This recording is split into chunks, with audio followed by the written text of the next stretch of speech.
మహా అయితే ఒక సినిమాకు సంవత్సరం లేదా 2 సంవత్సరాల సమయం కేటాయిస్తారు. గతంలో అంజీ, అమ్మోరు లాంటి సినిమాలకు ఎక్కువ కాలం తీసుకున్న మాట వాస్తవమే. కానీ అక్కడ బడ్జెట్, విఎఫ్ఎక్స్ లాంటివి ఆలస్యానికి కారణంగా ఉండేవి. అయితే ఇప్పుడు ఆ ఆలస్యానికి కారణం అవి కాదు, సినిమాపై ప్రేక్షకులు పెట్టుకుంటున్న అంచనాలు. ఇప్పుడు వస్తున్న సినిమాలలో అయితే ఏళ్ల తరబడి ఒకే సినిమాకు ఖర్చు చేయడం, సమయం కేటాయించడం బాహుబలి నుంచి మొదలైంది. పార్ట్ 1కు నార్మల్ హిట్ వచ్చి ఉంటే ఆ తర్వాత పార్ట్ 2 త్వరగానే రిలీజ్ అయ్యి ఉండేది. కానీ ఈ అంచనాల వలన అవి కాస్త అద్భుతంగా తీర్చిదిద్దడానికి ఎక్కువ సమయం తీసుకోవాల్సి వచ్చింది. పుష్ప విషయంలోనూ అదే జరిగింది. అప్పుడెప్పుడో వచ్చిన పార్ట్ 1 సూపర్ డూపర్ హిట్ అవ్వడంతో పార్ట్ 2 ఇప్పటికి రిలీజ్ అవుతోంది. నార్మల్ హిట్ అయి ఉంటే ఈ పాటికి బన్నీ ఓ 2 సినిమాలు చేసేవాడేమో.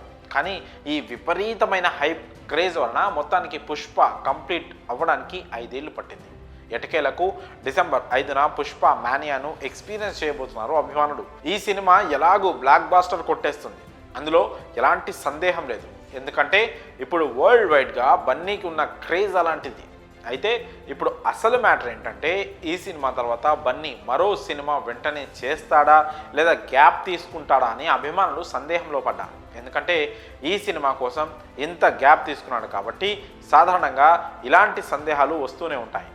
బాహుబలి తర్వాత ప్రభాస్ అభిమానులు కూడా ఇలానే ఫీల్ అయ్యారు. కానీ డార్లింగ్ మాత్రం ఇప్పుడు ఆ గ్యాప్ను ఫుల్ఫిల్ చేస్తూ వరుస సినిమాలను అనౌన్స్ చేసేశాడు.